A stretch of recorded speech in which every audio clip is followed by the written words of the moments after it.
You're listening to TIP. On today's show, we have Dr. Saifedean Ammous, who's a leading expert in the economics of Bitcoin.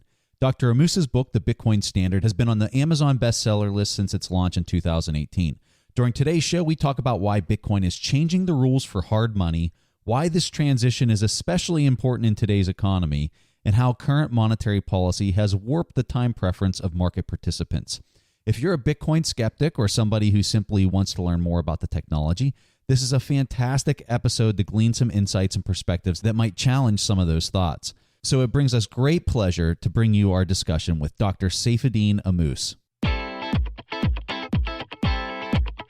You are listening to The Investors Podcast, where we study the financial markets and read the books that influence self-made billionaires the most.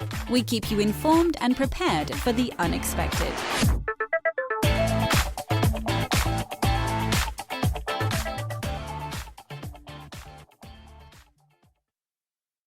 Hey everyone, welcome to the Investors Podcast. I'm your host, Preston Pish, and as always, I'm accompanied by my co-host, Stig Broderson. And man, am I excited right now because we have Saifedean Ammous here with us, the author of the Bitcoin Standard. Saifedean, welcome to the show. Thank you so much for having me. It's a pleasure to be on. I read your book. I loved your book. I've read quite a few crypto books, and my expectation before I started reading your book was that I was going to probably get a lot of similar content, kind of the same general idea that I've captured from many other, I shouldn't say crypto, I should say Bitcoin books.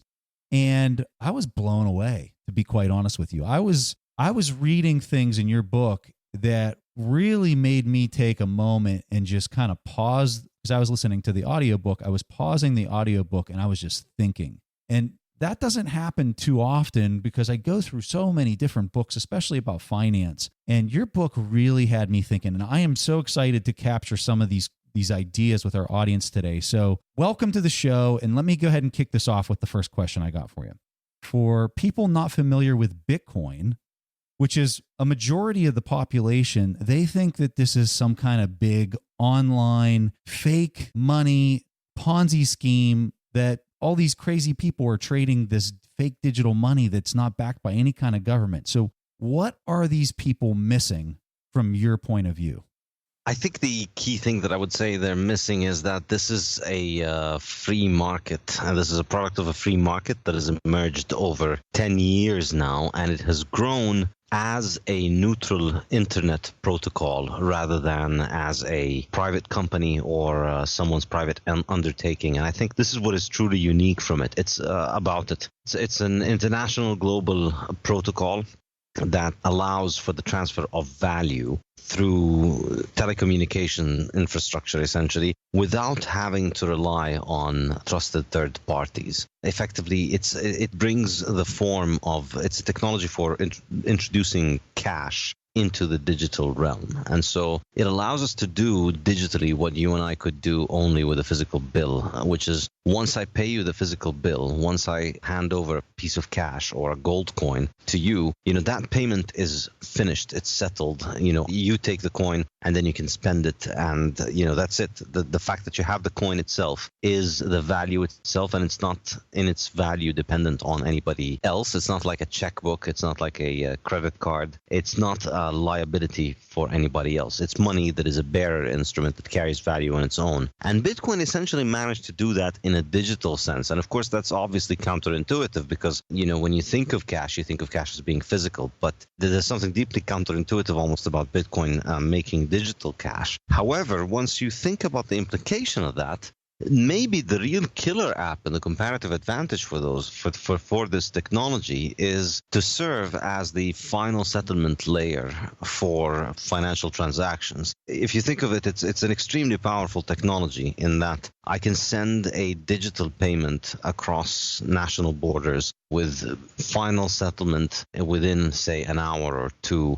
That's it. The payment is finalized. You send $500,000 from here to China and it's finalized within a day, within a couple of hours. And that's it. There's no way to reverse it. At least let's say, the level of finality that you get after a couple of hours is larger than the level of finality you would get from a financial institution transaction over several months. because, there will always be clearance and settlement transactions to be done. So things can get reversed, but Bitcoin allows you a pretty high degree of finality within a couple of hours. And then that finality continues to get more and more certain with every passing 10-minute block.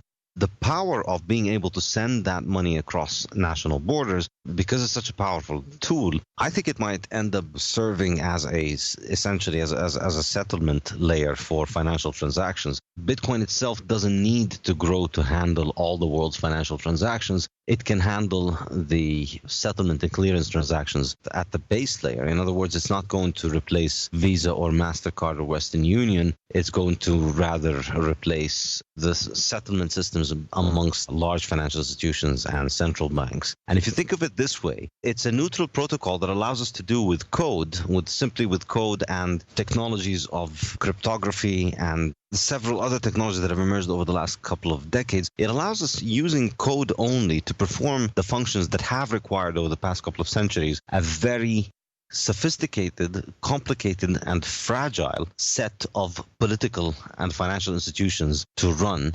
But all of that can effectively be eaten by code. This might be really the final frontier of the internet. It's replaced everything in your home, from your local grocery store to your local bookshop to pretty much everything. But now it's knocking at the door of the central bank. We can just have a piece of open source software that would allow us to perform the final settlement layer of transactions, which is traditionally the role preserved for central banks. And that's why, the subtitle of my book is Bitcoin is the decentralized alternative to central banking. Until the year 2008, if you wanted to send money from one country to the other, the only technology available for you, the only channel available for you, the only legal channel available for you was the use of central banks or, the institutions that are regulated and the ones that settle their transactions through central banks. And now we have an alternative. We have an alternative that allows you to use a trustless technology that can perform this function. You can send $10 million from the US to China without having to go through the central bank. So functionally, strictly on a functional level, it is an alternative.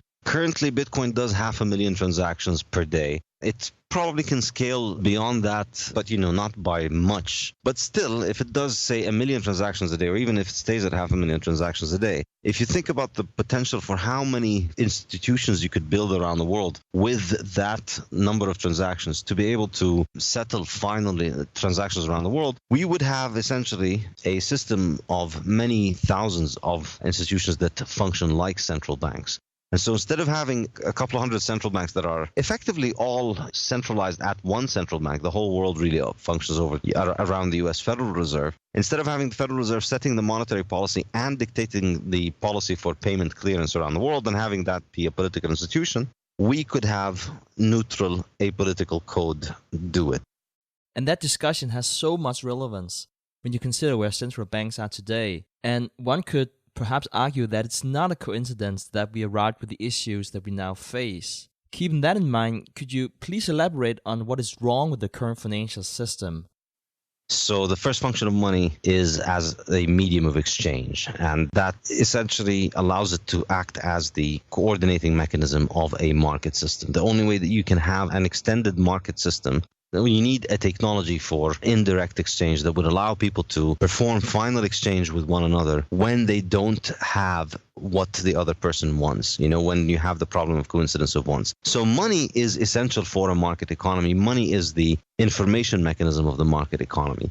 The concept that I have been strongly influenced from Austrian economics is the idea of sound money, being money that emerges on the free market, emerges and its value is determined on the market freely through people interacting with it, which then allows it to act as an accurate reflection of market conditions. So prices reflected in the money that is determined on the market freely will be accurate prices.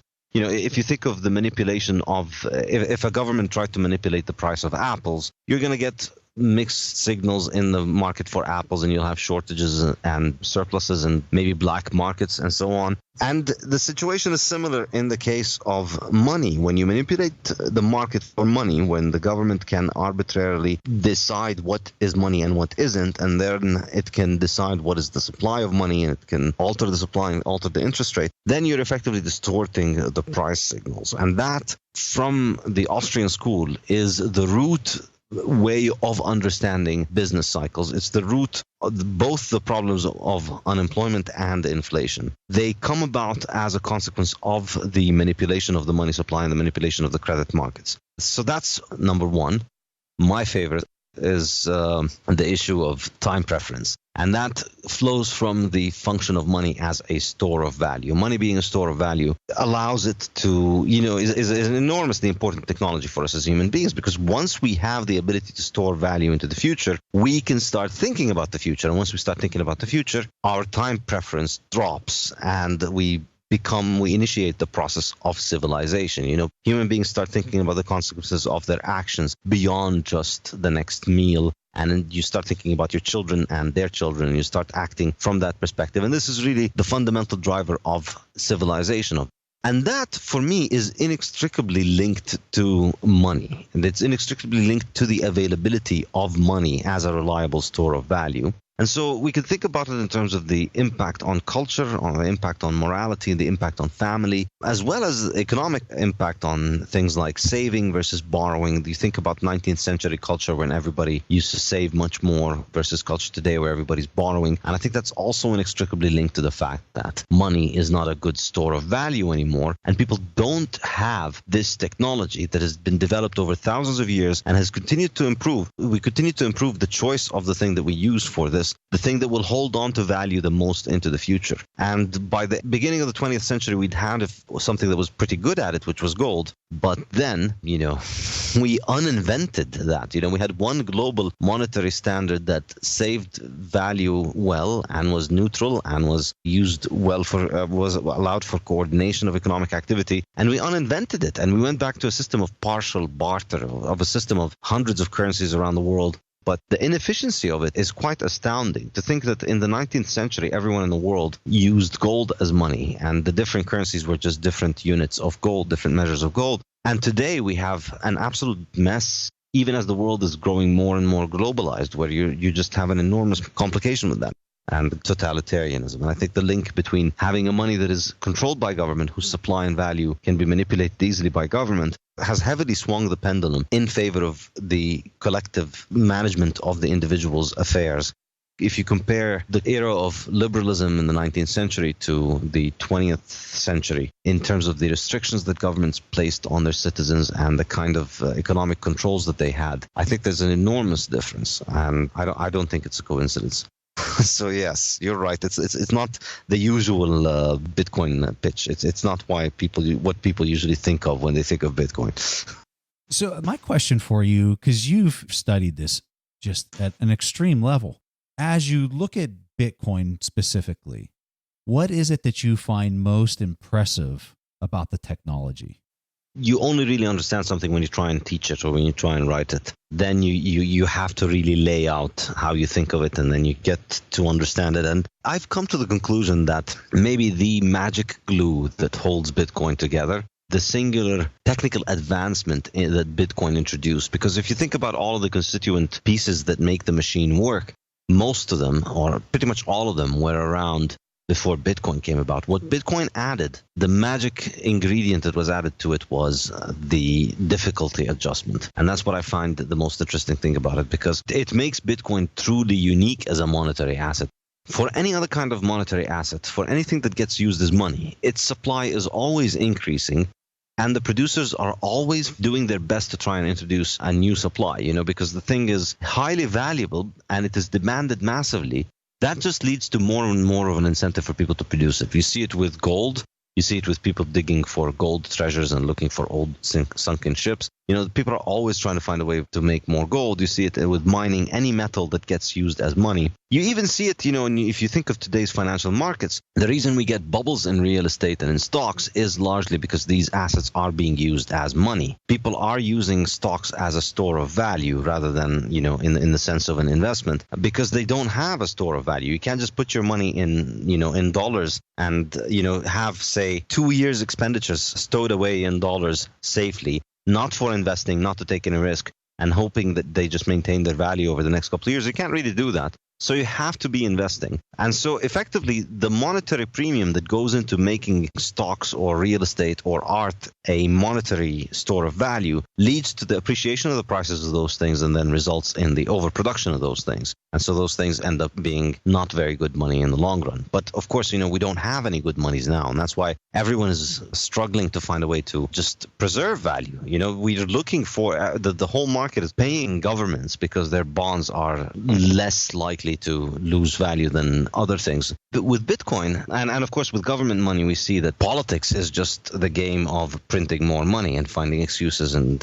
ways and justifications and alliances and reasons to print more money. And so government money is always being inflated. So there's always this mechanism that leads to an increase in the supply that makes money not very good. And gold, obviously, historically was the thing that could resist this the best for chemical reasons, which I discuss in my book. But Bitcoin has found a much better way of restricting the growth in supply, which is to program it. And the way that this is a pretty difficult point to get across to people, which is Bitcoin is really stuck on a supply cap of 21 million, and it's only going to be 21 million. It's not very easy to explain why it won't change, but ultimately it has to do with the difficulty adjustment, which makes the mining of new Bitcoins something that happens network-wide, and so something that is part of the consensus parameters of the network. So you have to agree to the mining schedule to be part of the network, and the difficulty of the mining is also part of the parameters of the schedule. What the difficulty adjustment does, it raises the cost of mining Bitcoin to ensure that the output of Bitcoin stays roughly according to schedule.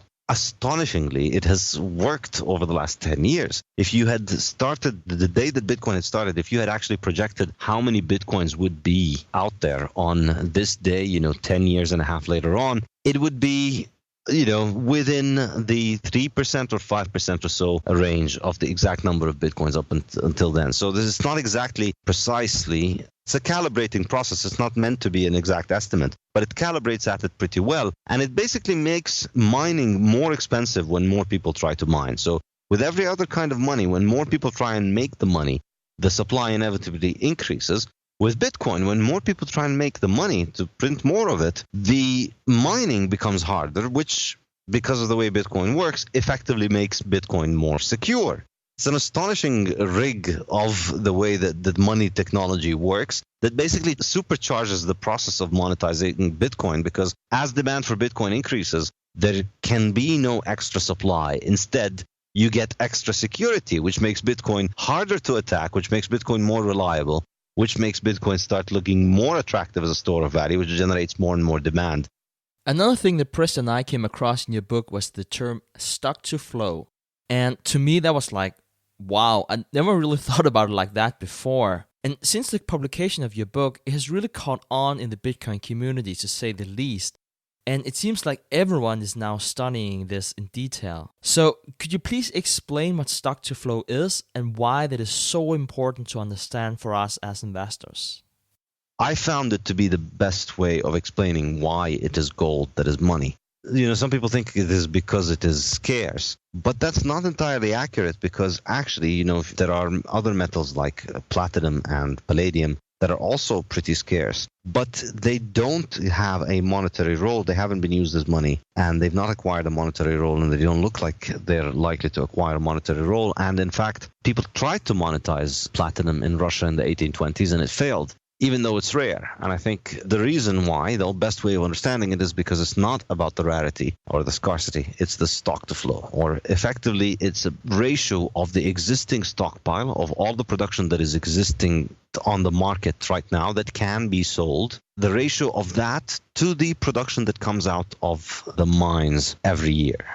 Gold is the prime money in history because it is the one commodity whose existing stockpiles are much larger than the new supply that is being made every year from gold. That's ultimately what it comes down to. And that's because gold has been mined for thousands of years by people all over the world because it does not rust or decompose or ruin in any way. It just continues to accumulate. And so we continue to add up more and more gold. And so even as we continue to get much better at digging for gold, every one particular year is just 1 year's production compared to thousands of years of production. This year is also the most advanced of all the years. So generally, it's not, 1 out of 1,000. It's about 1 to 60. In other words, it's always around 1.5%. Every year, gold's supply grows at 1.5%, roughly. So the stock to flow is roughly around 60 to 1.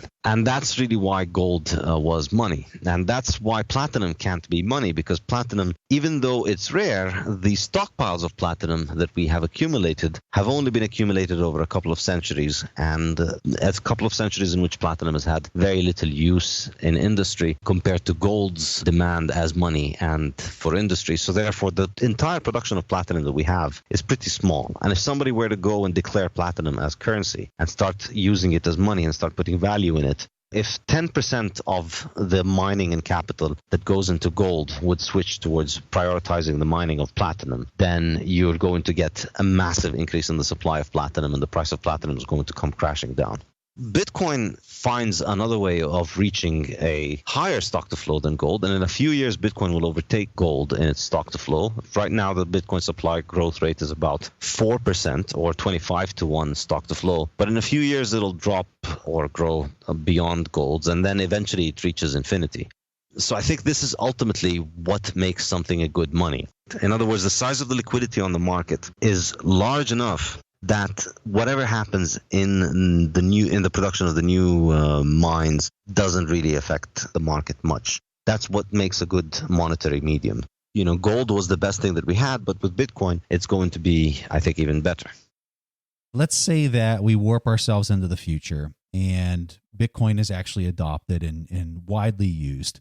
And then I think you kind of run into a concern in the future that Bitcoin could become more deflationary than a flat surface as far as like the coins not expanding. But because people losing their private keys, you could see this deflationary piece kind of taking hold. At the same time, we talk about the existing financial structure of inflation and how time preference is totally warped, people just wanting to spend their money as fast as they can get it. Could we see the opposite playing out in the long run, where people don't want to employ capital, people don't want to make capital investments, which would slow down productivity throughout the world because we're using a deflationary currency? Yeah, so I think the issue here is that people miss the point that investment is secondary chronologically and logically, even conceptually, in the mind of the investor. It is necessarily secondary to saving. Specifically, the deferral of consumption, the delay of gratification has to precede saving, which also has to precede investment. So I agree that, and I think for me, one of the most interesting things about Bitcoin is the issue of time preference, and something that I think has massive consequences. And I think, yes, if we move in a world in which we use Bitcoin, the fact that money appreciates over time means that any dollar that you earn or any amount of value that you earn, you can keep into the future and expect it to grow in value. So therefore, if you're going to part with it and spend it today, you're going to want to spend it on something that is going to better be good, because, it's going to be worth more next year.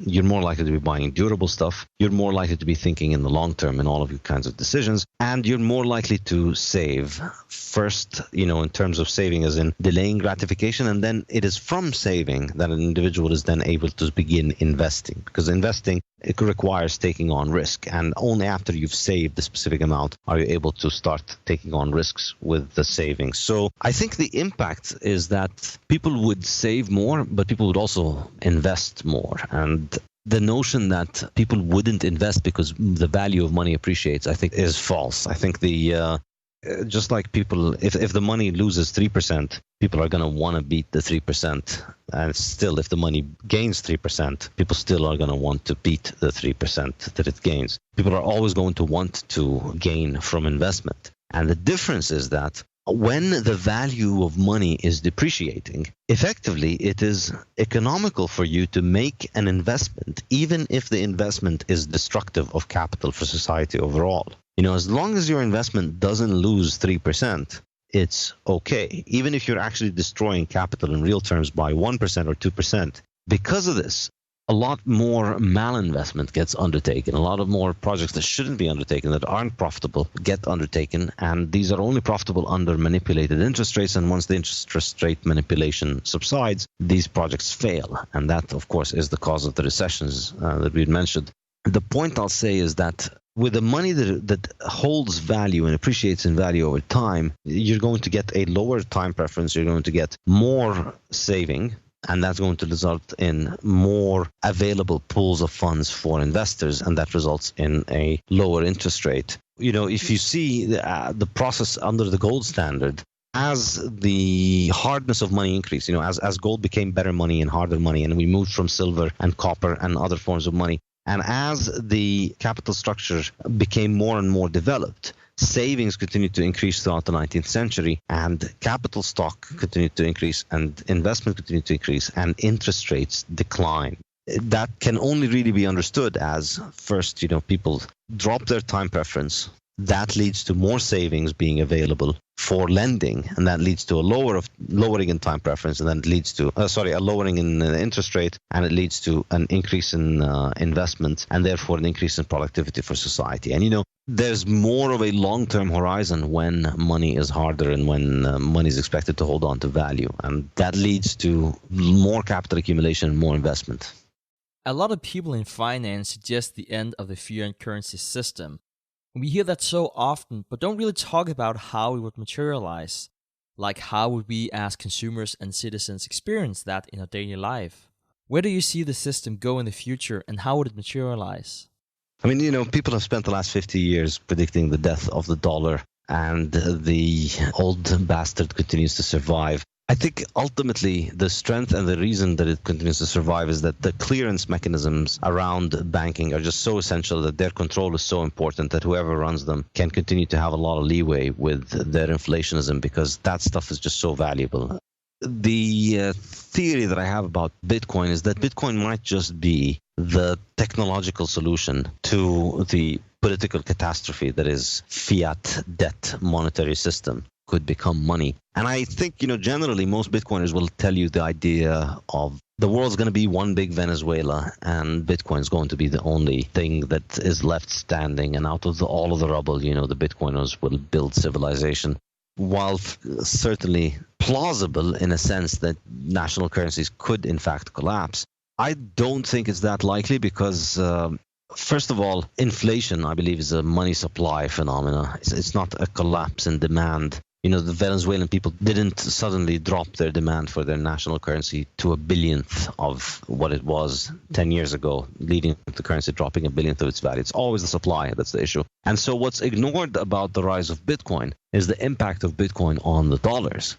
And that's where I think it's really the technological solution to the problem of debt money and fiat money. Because as Bitcoin grows as a hard monetary asset rather than a debt-based monetary asset, it is an asset that can grow without needing to generate more debt. And it is an asset that can grow and appreciate in value without the people who hold it getting into more debt. And therefore, people who hold Bitcoin, while, in the mind of the Bitcoiners, generally we think of, if you start holding Bitcoin, you're going to want fewer dollars, and so demand for the dollar collapses, and then the dollar hyperinflates.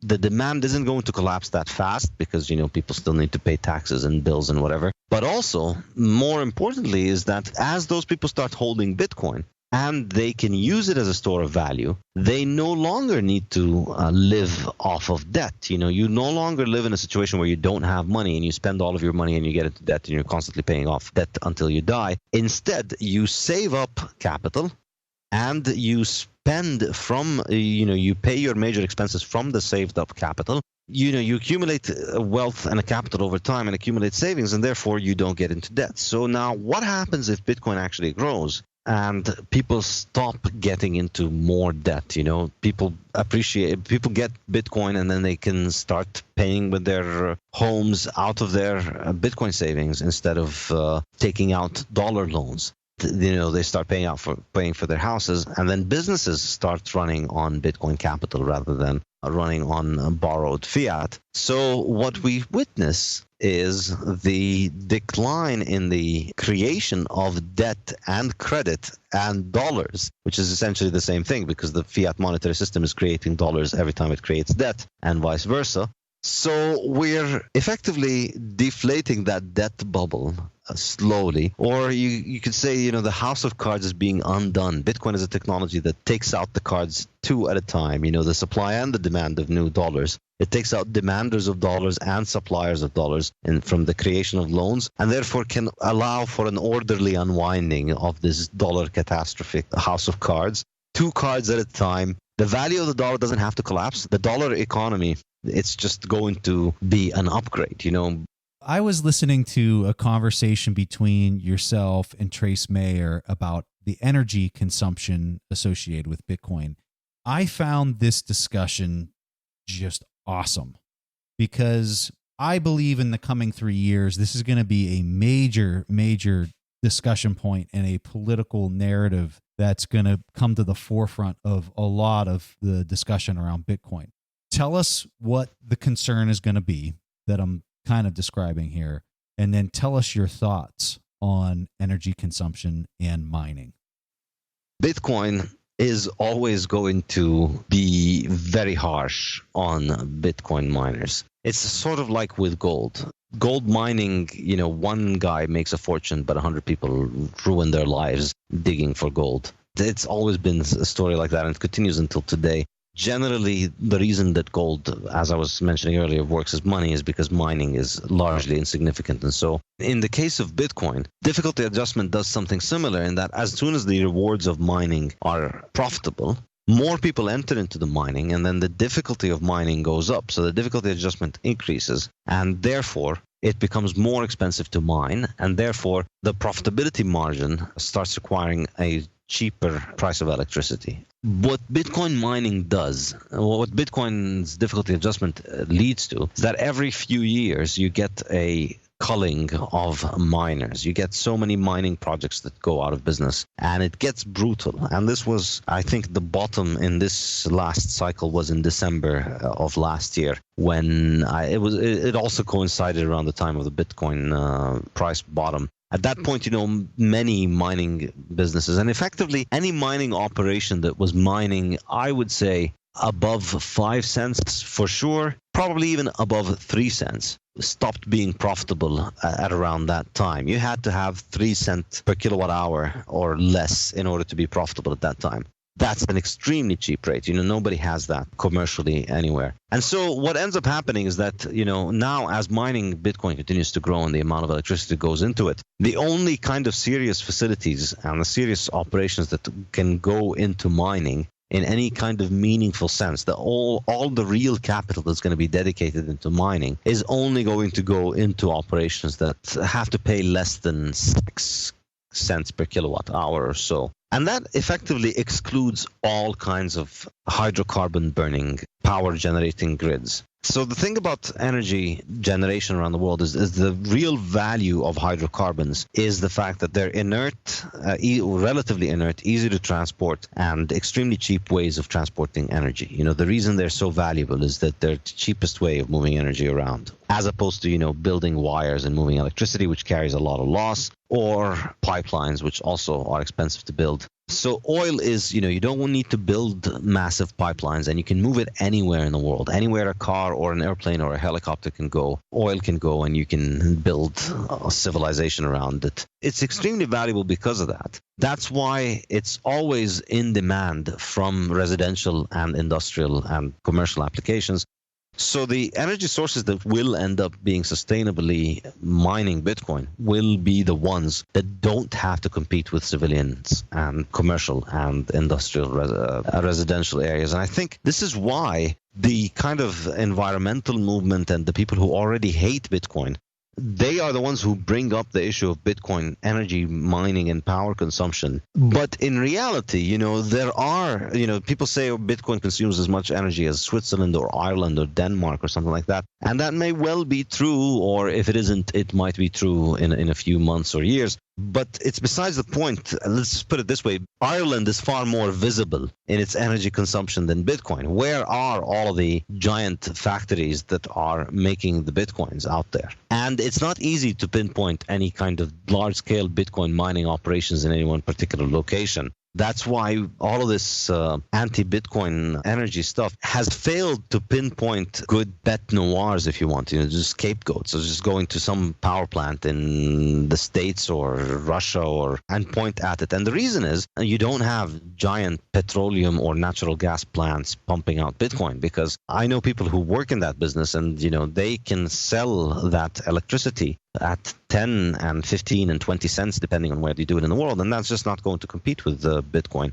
On the other hand, where Bitcoin mining is going is to all of the energy sources that are isolated and stranded. Energy sources that are practically cheap or practically free because they're away from residential and commercial areas. And so where you have large waterfalls or hydroelectric plants, you would have massive amounts of energy there that's extremely expensive to transport because you don't have expensive infrastructure to send it halfway around the world. And so Bitcoin allows for a way of developing all of these resources because you don't have to export the energy itself. You can use the energy effectively to hash Bitcoin, and you will be exporting the energy through hashes. And so that really is where all of this Bitcoin mining energy is growing. And that's why we don't have these poster children for how horrible Bitcoin is, because Bitcoin's massive mining capacity is mainly being built on things like hydroelectric dams, particularly in China, where the government has overinvested in so many of these dams over so many years, and now the people who operate them are using many of them for mining Bitcoin because it's all spare capacity. For me, the astonishing thing to think about this process 5-10 years later is to think about how much capital infrastructure is going to go toward stranded energy sources around the world, and then imagine the kind of development that will come from that, and the kind of extra energy production and decentralization in energy production, and the reduction in reliance on national grids, and just how much more decentralized and robust human societies will become when we have so many more energy sources all over the world. Anyone, anywhere in the world who can sell energy for less than 4 or 5 cents, anywhere in the world. You just need a small kind of internet connection that doesn't even need massive bandwidth, and you can turn that energy into Bitcoin. That is very interesting, and not an argument we normally hear because the media focus on absolute electricity usage and not relative. The way that electricity works, and I'm completely looking away from Bitcoin here, is that there will need to be a balance in the power grid. If not, the light would literally go out in your home. And you can't predict the supply in advance. For instance, you cannot control how much the wind is blowing for windmills to generate electricity in that second. So the excess electricity would very often literally be sent to a hole in the ground. So keeping that in mind, it's very interesting to hear your take on the relative energy consumption. Another thing you have a very interesting take on is altcoins, meaning cryptocurrencies that are not Bitcoin.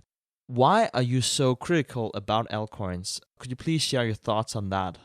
My problem is that we are going to get one shot at making something a neutral protocol, and Bitcoin was that one thing. And Bitcoin has grown and developed as the neutral protocol that nobody controls to a very large extent because the person who made it was interested in it becoming a neutral protocol, and that's why they made themselves anonymous and disappeared. And they may still be involved in Bitcoin, but it's very telling that they chose an identity that was around for a couple of years and disappeared, because I think the project itself can't work in any other way. It has to turn into something that doesn't have someone in charge of it. It has to become just code. The creator of Bitcoin did that because he wanted to turn it that way. And then since then, after the first year or two of it surviving, it already had established our best chance at building that. And so since then, it's pretty clear that if you were interested in building something that is like a neutral protocol for the transfer of value, your best shot would be to join Bitcoin. Anybody who built any other coin since then, Bitcoin was already there. It had the track record. It had been developed. It had many developers. It had started to build liquidity. And yet, if you started building your own, you're starting from zero and all of those things, you have no chance of competing against Bitcoin unless you actually have somebody in charge of your coin trying to direct its development and growth. And that's why none of the other coins other than Bitcoin have anything close to the Bitcoin idea of true decentralization, of just not being anybody's project. All these other coins ultimately have a small group of people that, to a very large extent, control a majority of the supply, a majority of the mining power behind them. They control the code and they review each other's code. So all of these other coins are more like a startup or like a group or foundation or company, whereas Bitcoin is a neutral protocol. And ultimately, if you studied gold's monetary history and just how many alchemists and people have tried to find ways of making gold, and if you studied fiat monetary history,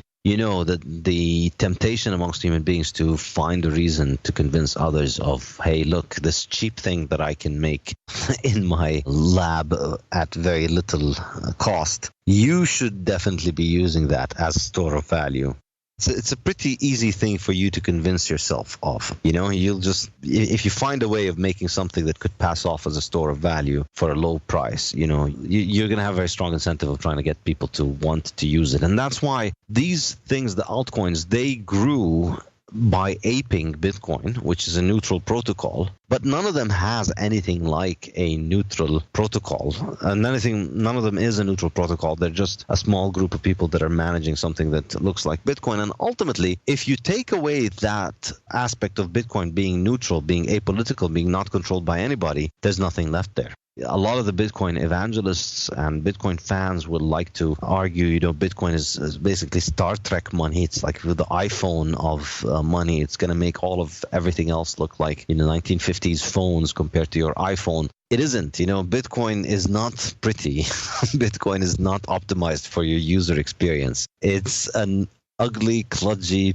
piece of software that does one thing, but it does it very well. And that thing is resist state control. And if it continues to grow and resist state control, we can expect big things from this crazy, ugly monster. But, your user experience and its prettiness is not one of them. And so the entire structure and the way it works is optimized really for that thing. And so if you take that thing away, then you're just using something extremely inefficient, extremely slow, in order to pretend to be decentralized while still, in fact, being centralized. Saifedean, I cannot thank you enough for coming on. Your book was amazing. For people listening to this, I'm telling you, go to Amazon, pick up Saifedean's book, The Bitcoin Standard. It is just a phenomenal read. Saifedean, do you have a website or anything else you want to hand off? Yes, my website, saifedean.com. I've started teaching economics classes on it and publishing my research. I'm teaching classes on economics and on the economics of Bitcoin. All right. Well, Saifedean Ammous, thank you for joining us here on the Investors Podcast. My pleasure. Thank you so much. All right, guys. That was all the press down I had for this week's episode of the Investors Podcast. We will see each other again next week. Thank you for listening to TIP. To access our show notes, courses, or forums, go to theinvestorspodcast.com. This show is for entertainment purposes only. Before making any decisions, consult a professional.